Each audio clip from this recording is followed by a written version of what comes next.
हैं आप लोग। कल मैंने इसका फर्स्ट पार्ट डाला था और आज मैं इसका फर्स्ट सेकंड पार्ट डाल रहा हूँ। कोशिश करूँगा दोस्तों कि आज इसका मैं फाइनल एंडिंग कर दूँ।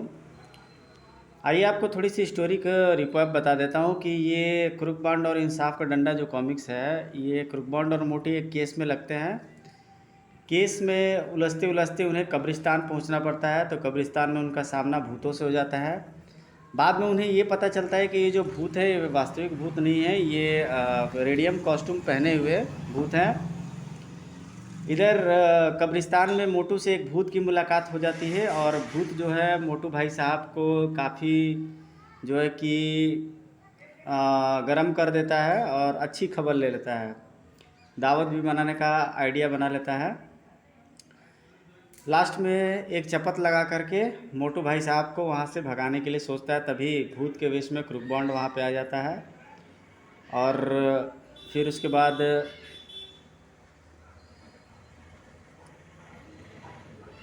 इसके बाद की कहानी मैं दोस्तों आपको बताता हूँ।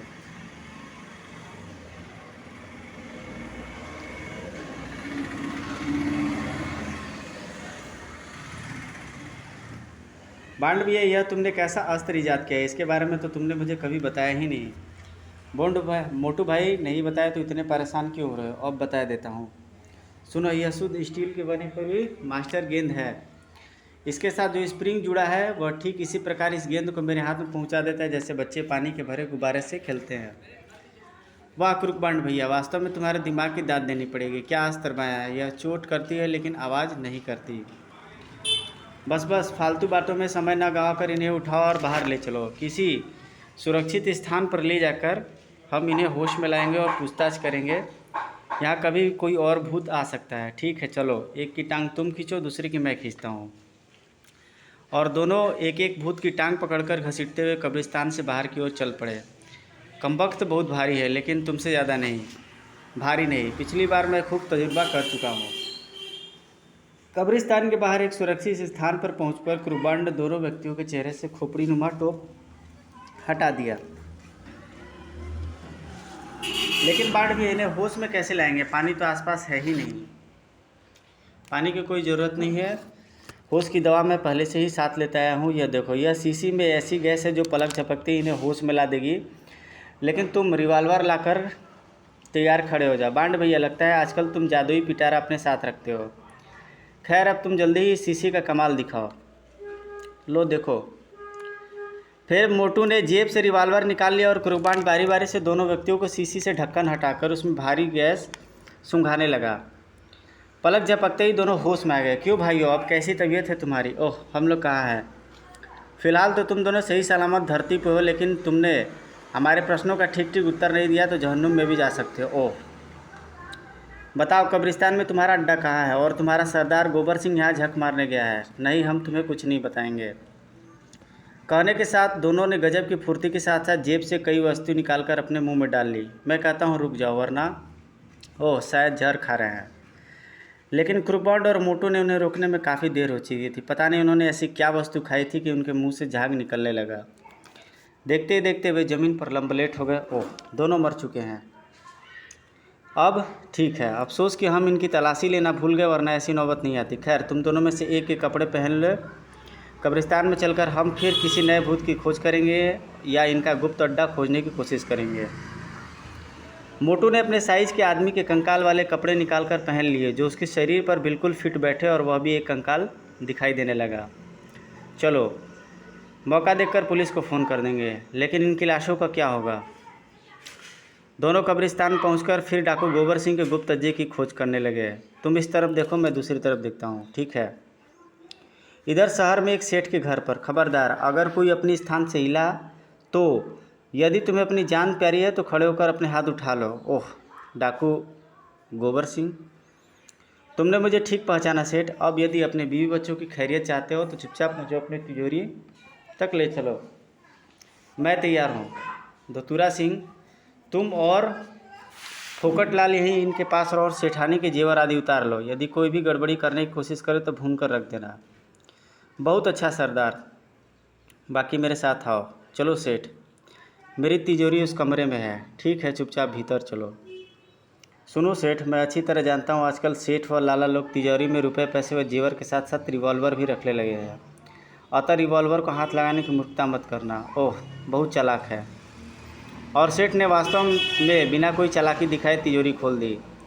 मेरा सारा रुपया पैसा और जेवर ले लो, लेकिन भगवान के लिए जाते समय हमें मौत की घात मत उतारना। तुम पहले आदमी हो जिसने चुपचाप हमारे आदेश का पालन किया है और चालाकी नहीं दिखाई है, इसलिए मैं भी तुम्हारे साथ शरीफाना बर्ताव करूंगा। चलो साथियों, जल्दी से जल्दी सारा माल समेट लो और निकल चलो। आज के लिए इतना ही काफ़ी है। उसके साथ तुरंत तिजोरी का माल एक थैले में भरने लगे। सेठ अपने हाथों से सारी अंगूठियाँ और गले में पड़ी चेन भी उतारकर थैले में डाल दो। जल्दी करो वरना। नहीं, गोली मत चलाना, मैं अभी उतारे देता हूँ। सेठ ने झटपट अंगूठियाँ और चेन उतारकर थैले में डाल दी। जल्दी करो सुअरो। बस सरदार, निपट गया। पूरी तिजोरी साफ करने के पश्चात वे सब सेठ के साथ उसी कमरे में पहुँचे जहाँ सेठ के साथ बीवी बच्चे एकत्रित थे। सुनो सेठ, हम तुम सबको जिंदा छोड़े जा रहे हैं, लेकिन खबरदार, पुलिस को खबर करने की मूर्खता मत करना, वरना पुलिस के हम तक पहुंचने से पहले ही तुम सब दूसरी दुनिया में पहुंच चुके होगे। नहीं नहीं, हम पुलिस को खबर नहीं करेंगे। चलो साथियों। बाहर निकलकर गोबर सिंह और उसके साथी एक बंद वैगन में सवार हुए और वैगन पुराने कब्रिस्तान की ओर दौड़ चली। इधर गोबर सिंह और उसके साथियों को कि वहां से जाते ही सेठ तेजी से फोर्ट पर निकटवर्ती पुलिस स्टेशन का नंबर डायल करने लगा था। सेठ का बंगला किशनगंज इलाके में आता था और इलाके के पुलिस स्टेशन का इंचार्ज थानेदार पटाका सिंह था। कुर्कबांड के पिता हवलदार धमाका सिंह भी उस स्टेशन पर नियुक्त था और पटाका सिंह का मातहम था। वाह रे किस्मत, कल तक जो मेरा कलीग था आज वही मेरा अफसर बन बैठा है। और अफसोस कि यह सब मेरे ही कपूत अनोखे लाल जासूस की दुम कुर्कबांड के कारण हुआ है। भय भगवान, जाने कब तरक्की मिलेगी और कब मैं इस पटाका सिंह के बच्चे को नीचा दिखा सकूंगा। अचानक टेलीफोन की घंटी बज गई घंटी। अब ज़रूर परेड करनी पड़ेगी। भगवान करे फ़ोन किसी केस के सिलसिले में न हो। ट्रेन ट्रेन ट्रेन, इतनी रात गए, किस पर मुसीबत आई। Hello, inspector Pataka Singh speaking from Kishanganj police station. Inspector साहब, जल्दी से डाकू गोबर सिंह को पकड़िए, वह मेरा सब कुछ लूट कर ले गया है। क्या कहा डाकू गोबर सिंह? आप कहाँ से बोल रहे हैं डाकू गोबर सिंह? किस तरफ गया? अरे बाप रे गोबर सिंह, लगता है अब हमें इसके चक्कर में हलाल होना पड़ेगा। मैं सैन रोड बंगला नंबर E32 से सेठ धनीराम बोल रहा हूँ, लेकिन यह बताने में असमर्थ हूँ कि वह हमें लूटकर किधर फरार हुआ है। परंतु हाँ, मुझे इस बात का पूरा विश्वास है कि वह अभी शहर से बाहर नहीं निकल पाया होगा। ठीक है, मैं शहर की तमाम पुलिस चौकियों को खबर किए देता हूँ। आप निश्चिंत रहिए, इस बार हमारी पकड़ से वह बच नहीं पाएगा। संबंध विच्छेद करने के बाद पटाका सिंह ने जल्दी जल्दी कई पुलिस स्टेशनों के नंबर मिलाया और उन्हें गोबर सिंह के बारे में आगाह करने के बाद रिसीवर क्रेडिल पर रखता हुआ धमाका सिंह से बोले, हवलदार, जल्दी से सिपाहियों को तैयार होने का हुक्म दो। डाकू गोबर सिंह ने आज फिर एक सेठ को लूट लिया है। हमें इसी समय उसकी खोज में रवाना होना है। Yes sir. और हवलदार धमाका सिंह तुरंत कमरे से बाहर निकल गया। जब से थानेदार बना है कमबख्त ने मेरी मिट्टी ख़राब करके रख दी है। वह मुझे हवलदार कहता है और मुझे उसे सर कहना पड़ता है। कुछ ही देर बाद किशनगंज पुलिस स्टेशन से सिपाहियों से भरी 2 जीपें निकलकर तीव्र गति से एक तरफ दौड़ पड़ी। हे प्रभु रक्षा करना, गोबर सिंह जैसे खतरनाक खूनी डाकू से सामना न हो तो ही अच्छा है। लेकिन खुशमसी से कहो या बदकिस्मती से, कुछ ही देर की भाग दौड़ के पश्चात उन्हें उसी रंग की स्टेशन वैगन दिखाई दी गई जैसे रंग की स्टेशन वैगन के बारे में सेठ धनीराम ने पटाका सिंह को बताया था। ड्राइवर, जीप को उस स्टेशन वैगन से आके ले चलो, मैं उसे चेक करना चाहता हूँ, कहीं उसी में डाकू गोबर सिंह और उसके साथी सवार न हो। Right sir. अगले पल जीप ड्राइवर ने स्पीड बढ़ाई और हॉर्न बजाता हुआ जीप को स्टेशन वैगन से आगे ले जाने की कोशिश करने लगा। P P P P P P. उस स्टेशन वैगन में वास्तव में ही डाकू गोबर सिंह और उसके साथी सवार थे। अचानक ही पीछे से आते हॉर्न की आवाज़ सुनकर ड्राइवर ने बैक मिरर पर नज़र डाली और अगले ही पल वह बुरी तरीके से बखला उठा। गजब हो गया सरदार, 2 पुलिस जीपें हमारा पीछा कर रही हो और हमसे आगे निकलने की कोशिश में हैं। क्या? स्पीड तेज करो और उन्हें डॉज देने की कोशिश करो। बहुत अच्छा सरदार। अगले पल सर उन्होंने वैगन की स्पीड बढ़ा दी है, शायद भाग निकलने की कोशिश में है। ज़रूर कोई गड़बड़ है, तुम स्पीड बढ़ाओ और हम उन्हें हर कीमत पर रोकने की कोशिश करो। Right sir. लेकिन जब काफ़ी कोशिश के बावजूद भी पुलिस जीप का ड्राइवर डाकू गोबर सिंह के स्टेशन वैगन से आगे निकल पाने में सफल नहीं हो सकी, तो पटाखा सिंह ने उसके टायरों पर फायरिंग करनी शुरू कर दी। धाएँ धाएँ। सरदार भी वे टायर पंचर करने में सफल हो गए तो हम सबकी ज़िंदगी, सारी ज़िंदगी या तो जेल में कटेगी या फिर हमारी गर्दनें फांसी के फंदे में झूल रही होंगी। ठहरो, मैं अभी उनकी अकल दुरुस्त किए देता हूँ, मेरा निशाना आज तक नहीं चुका। अगले ही पल धाएँ धाएँ धाएँ धाएँ। गोबर सिंह का निशाना वास्तव में अचूक था। उफ, ब्रेक लगाओ, फटाक। अरे बाप रे। जीप चालक एक कुशल चालक था, किसी तरह उसने जीप पर काबू पा लिया, लेकिन तब तक डाकू गोबर सिंह की वैन उनकी नज़रों से ओझल हो चुकी थी। उफ, बाल बाल बचे। वह तो ठीक है धमाका सिंह, लेकिन सवाल यह पैदा होता है कि अब उस वैगन का पीछा कैसे करें।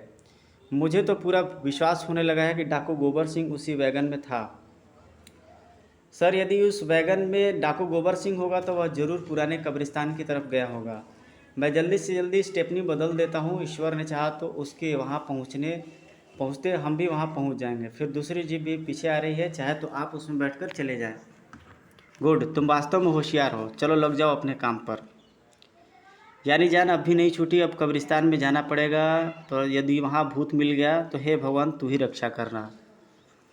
सो दोस्तों, अभी का वीडियो मैं इसी पे स्टॉप करता हूँ। इसके बाद की जो स्टोरी है मैं नेक्स्ट वीडियो में अपलोड करूँगा। समय की कमी के चलते मैं अभी रेगुलर वीडियो अपलोड नहीं कर पा रहा हूँ। जल्द ही मैं ये क्रूकबॉन्ड और इंसाफ का डंडा कॉमिक्स की नेक्स्ट स्टोरी में जल्दी ही अपलोड कर दूँगा। तो दोस्तों, अपना ख्याल रखिए और हंसते रहिए, मुस्कुराते रहिए। और जल्दी मैं आपके लिए अच्छी अच्छी स्टोरीज, अब मरेगा परमाणु भी मैंने अभी रिसेंटली अपलोड की हुई है। और मनोज कॉमिक्स की लगभग मैंने बहुत सारी ढेर सारी कॉमिक्स जो है मनोज कॉमिक्स की मैंने अपलोड की हुई है। इसके अलावा मैं अलग भी थीम पे कॉमिक्स बनाता रहता हूँ। तो दोस्तों, तब तक अपना ख्याल रखिए। Till then take care, good bye, जय हिंद, जय भारत।